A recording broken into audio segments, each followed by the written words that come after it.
There's so many boutique brands out now. Yes. They're absolutely everywhere. And it seems like every single show I see a bunch more pop up. So it's almost like it's a microbrew. I have to say, it's like we're living in the like craft beer era of cigars, right? Yes. Because there was so long where it was people just smoked their brand. Mm-hmm. Like your grandfather smoked his Macanudos, right? He smoked just whatever it was that he smoked. He bought that box every week. And now it's like so much like craft beer. It's about, you know, where the tobacco's sourced, where everything's grown, who's growing it, who's rolling it. I mean, all of that matters so much to people that a lot of these boutique brands are bringing that element out in a big way. Yeah. Hi everyone, my name is Trey with Student of the Leaf, and today I am sitting here with Tim from Cigars Daily. Now, to say that I'm fanboying a little bit would be putting it mildly, because I've been following your show, I'm going to be honest with you, forever. Well, thank you. I mean, it's a phenomenal setup that you have, and when you say Cigars Daily, it's literally almost daily. Yeah, daily, yeah. The goal is 5 videos a week, so 4 pre-recorded videos, 2 of those are reviews, 2 of them are what I call core videos, where we're hitting something that's at the core of cigar smokers' lives, whether it's how to cut, how to light, you know, what's the top 5 cigars for when you go to the Bahamas with your mistress. Like, there's always a million different top 5 things that everybody does out there, you know. Or your wife.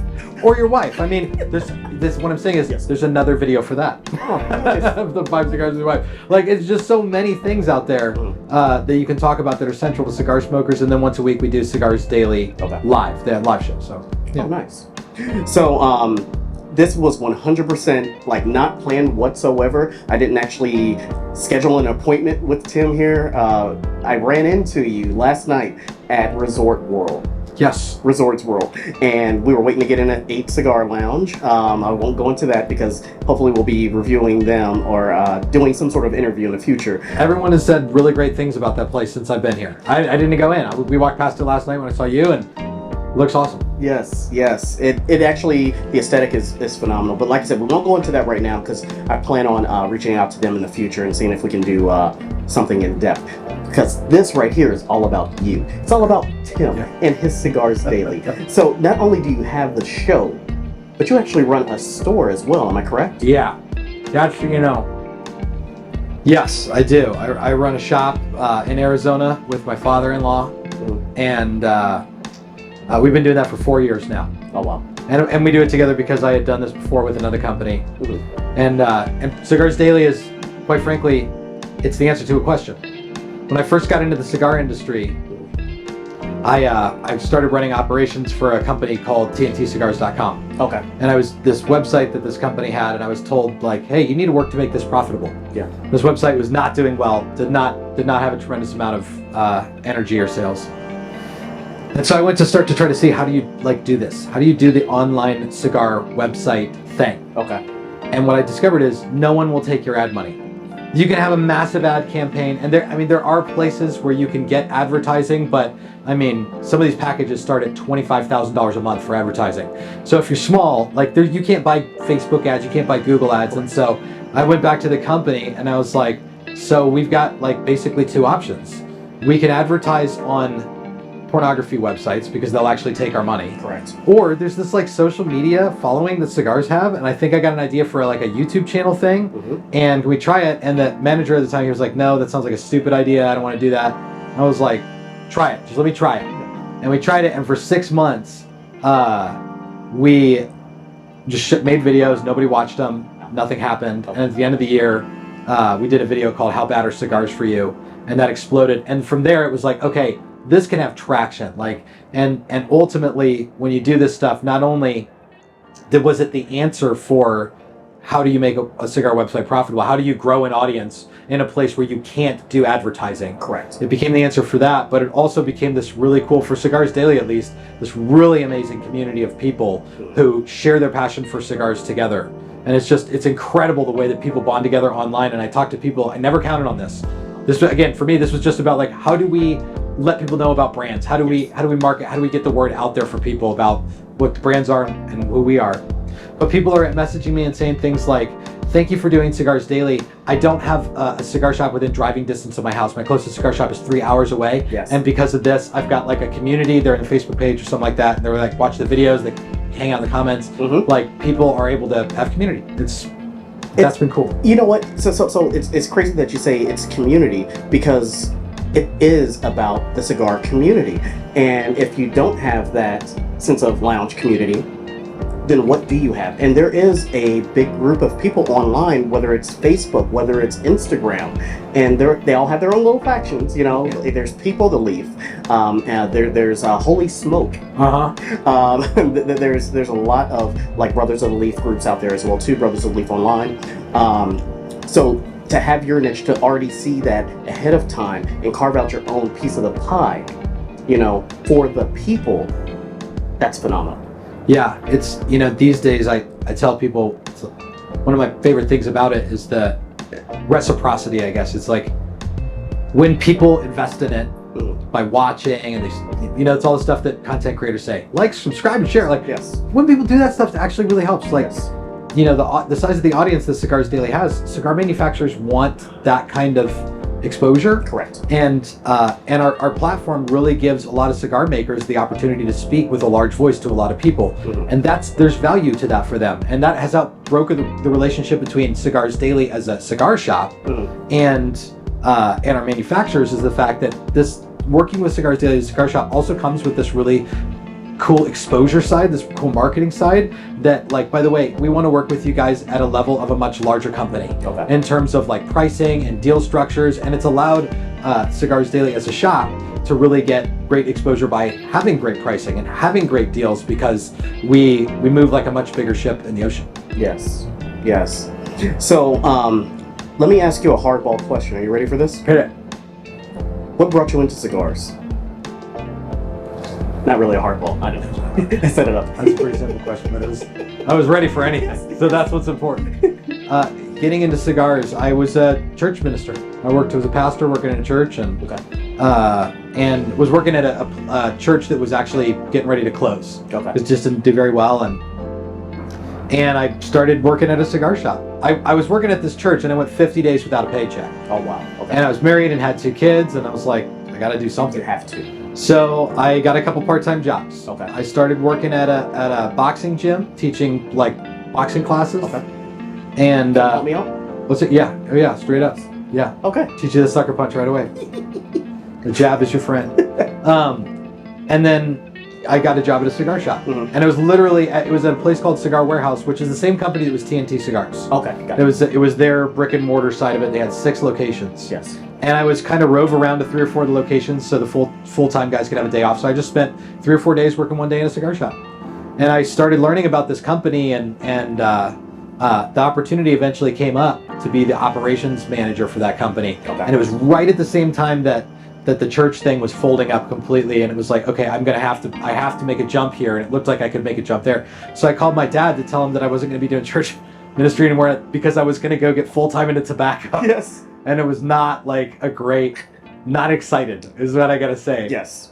I feel like there was some frustration on that with my family, but hey, hindsight. Now they're really proud of me. They're always calling like, how's Cigars Daily doing? They're like, holy cow, it's an amazing Hindsight thing. is always 20/20. So yeah, I got the opportunity to jump in full time to the industry, and I'll say, like, my first days in the cigar industry were like, I got an Ivy League education in tobacco because of it, you know?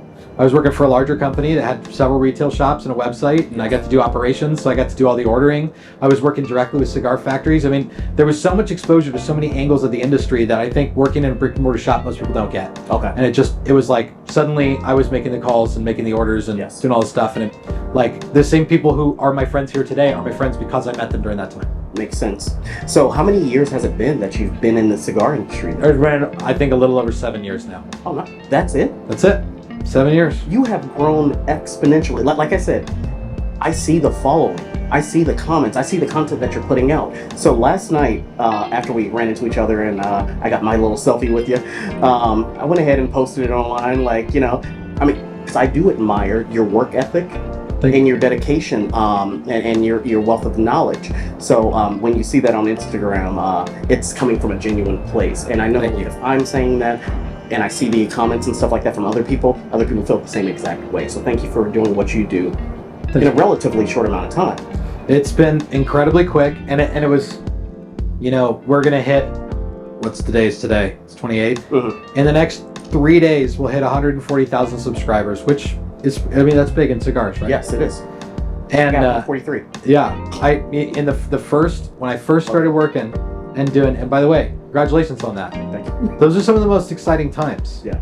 I have never been more excited about views and comments than when I was in the first days of YouTube, when I could get 100 views on a video. Yes. And when I saw those 3 digits, I would get so excited. Yes. In a way that I don't by 200, 300,000 views on a video now. Oh wow. Okay. And I just got to say, that's the best time, because growing your brand it's so special. Yes. And so, and you know, all the subscribers that's out there right now and all the future ones, I appreciate every single one of you, because what I'm doing right now is for you. I want to connect. Like, it is not about, you know, me or anything like that. It's about this community. Good. So thank you for saying that, because sometimes, I mean, it does get a little bit, I don't want to say disheartening.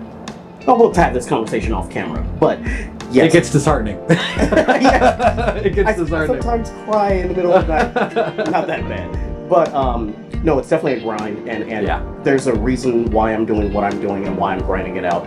But I wanted to thank you for what you've done, because you are definitely bringing a online presence to those who don't have that in-person accessibility. Yeah. And you're doing it on a consistent basis. So thank you. Thank you. I appreciate, you know, I tell people this when I get to meet them in the shop, and people who come visit me at the Cigars Daily headquarters. I love it. It's always a highlight of my day. Is that I tell people I didn't have any of this when I got into cigars. I started smoking cigars 18 years ago. Okay. And there was barely a YouTube at that time. Correct. I mean, compared to what it is now, it almost didn't exist. Correct. And so there weren't any content creators making stuff for cigars. I mean, that would have been completely untapped. And now there's some guys that did start making content 10, 12 years ago who have done a sensational job. Guys like, you know, Brian Glenn at Cigar Obsession. He's built a massive platform. That's what it is. And he's done a very good job of creating quality content. But there was space for this. None of it existed when I started. And I trashed entire cigar collections. I mean, humidors filled with cigars, totally dried out, or way too over-humidified, soggy with mold and beetles. Oh, no. I did it multiple times. Okay. Like, just to the point of utter frustration, because there wasn't, like, unless you wanted to buy a book on Amazon when Amazon only sold books, right? Yes. Unless you're going to buy a book on Amazon and read it. There wasn't a way to, like, consume the knowledge of cigars that was helpful for me. No, there were libraries. There were libraries, that's right. Are there still libraries? I don't know. They exist. The government funds them, so they'll be around even if we don't need them. Okay. Oh man. So yeah, Cigar Obsession. He also has a great platform as well too. So we don't want to forget him. But yeah, you really didn't have, you know, that easily accessible, readily available content the way you do today. Yeah. And so it's persons like yourself, it's persons like Cigar Obsession. Hopefully Student of the Leaf will become a part of that mode as well too. Hell yeah. That's what I'm working towards. I was having a conversation here at TPE, and it is transitioning to being more online. Everything is online. The way of the books and stuff like that, it's a little bit fading out, but I don't want to say that books are 100% irrelevant, because I believe somebody has a journal that you can buy from Amazon. Yeah. I believe somebody does. And I believe that it's doing pretty well. Yeah, it is. Who might that be? I published a journal through Amazon. That was a fun one. Like, in the early days of Cigars Daily, when Jim and I were first started doing this, I started the YouTube channel, right? And then we started building the company. We built our brick and mortar shop out. We built our website, populated it with all the products, and took our own product images and did everything. We did that in 7 weeks. Oh wow. And in that same 7 weeks, I started shooting 5 videos a week. Okay. And so we were building our audience, and I think we had about 15,000 subscribers the day we opened, something like that. Okay. And that was February 18th, I think, is when we opened, and we started January 1st. And so it just blew up in this really quick amount of time, and I was already answering comments online, and the question somebody was asking is, how did you develop your palate? And I was going to tell them about a cigar journal that I used. It was one of the most helpful things for me. I literally just wrote down about like what I thought I tasted in cigars and had stuff I could look at. And one of the ways I learned. So I went and grabbed this cigar journal that I had bought off Amazon, and like opened it up and the binding was falling apart, the pages were falling out, and I was like, this sucks. So I was like, I don't want to recommend this to anybody. I think I could just make one on Amazon. So I just did. Like, and a cigar review journal is a pretty simple thing. I mean, you're going to have a couple of chapters worth of information in the front about how do you do this, and then a bunch of pages with your criteria. And so I created that, and it was really great because it took me, I don't know, 7 or 8 days to do. We had it out, and it was a great tool to launch Cigars Daily with. Be like, here. And initially the goal was to turn that into an app, and then that stuff, everything is harder as you get bigger. and to that point though, with tobacco and the apps and everything, like it's being blocked. Yeah. You know, so that's kind of like dead in the water. Like, they are just taking things down. You used to have a cigar scanner. Yeah. You no longer have that on an app form. You can use the website and create a little link, but yeah, it kind of sucks. That is the it's the gut-wrenching part of this. That is the part of this that makes it a dread, right? Yes. It's not knowing if you'll be able to talk about it tomorrow. Yes. And I've had the gut-dropping moments, like when your Facebook group gets shut down, and you get on Facebook and it's like, by the way, your group is restricted, nobody can post, nobody can comment. It's basically, it doesn't exist, you can't find it. Correct. Or when your YouTube channel gets a block on it and you get a community guideline strike, and so you're down for a while, you're out.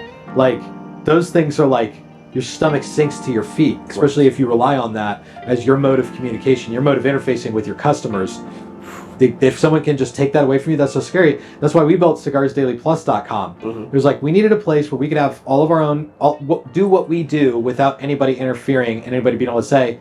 So it's literally, I mean, and it's a big job. I mean, it literally meant a server with all of our videos on it that we pay for all the time, right? Yes. It means having the website and the extra hosting and managing that website. And it's a heavy price to pay, but something that for us should protect long-term from a lot of the shutdown stuff. It's scary. Yeah. It's really scary right now, as you know. So I don't want to take up a lot of your time because I know you're a busy man. You probably have some videos. I'm having a great time. Thank you, man. Some videos to like shoot, right? Yeah, I've got one. I'm shooting one while I'm here. I'm almost done with it. Oh, so I kind of fanboyed out a little bit with Steve Saka earlier. Yeah. It's worse than right now. I'm like, oh my gosh. You were in the Navy? I was in the Navy. Oh my gosh. But he's so down to earth. He gave me his business card. Hopefully we'll be doing an interview with him that I can post up in the future. But thank you for being even more down to earth as well too, because even though I'm fanboying out, I can actually talk and make some sense. I couldn't do that earlier. Well, I appreciate this, man. It's a privilege. Oh. I like what you're doing for people. I like the fact that you want to present content in a good, clear way. Student Leaf, that's a great name. Well, I mean, do you understand why I picked Student Leaf though? No, tell me. Oh, so no matter if you just came into cigars, of course you have to learn. Everybody has to learn, right? Everybody starts off somewhere. If you've been smoking cigars for 20 plus years, there's still new things that are coming out. There's new blends. Absolutely. So you're still learning. So we're all students of the leaf, you know? Yeah. New accessories come out. You're learning. This thing changes, it evolves at every second, every day, every month, every year. It's constantly changing. So that's why I chose Student of the Leaf, because nobody knows everything. I don't know if people realize this, that cigars, what we love and what we do, it's just rolled up leaves, right? Yes. But it's changed completely in the last 100 years, multiple times.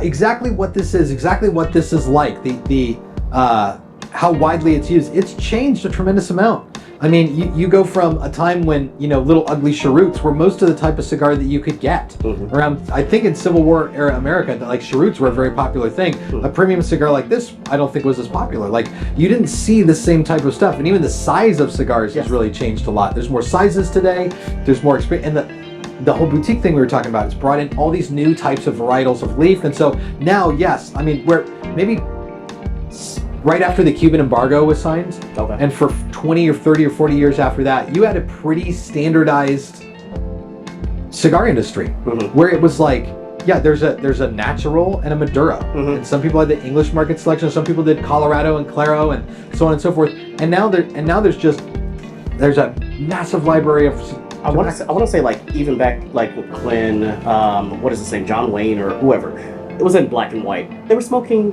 Candelas. I mean, Green cigars. Green cigars, yeah. How many candelas do you smoke? I mean, that was like the Very rarely. Well, now, and this is something I've heard and have not verified, but I'm something I would like to know more about. I have heard that around Drew Estate's Kentucky Fire Cured? Yes. So that thing has got this very campy flavor. Yes.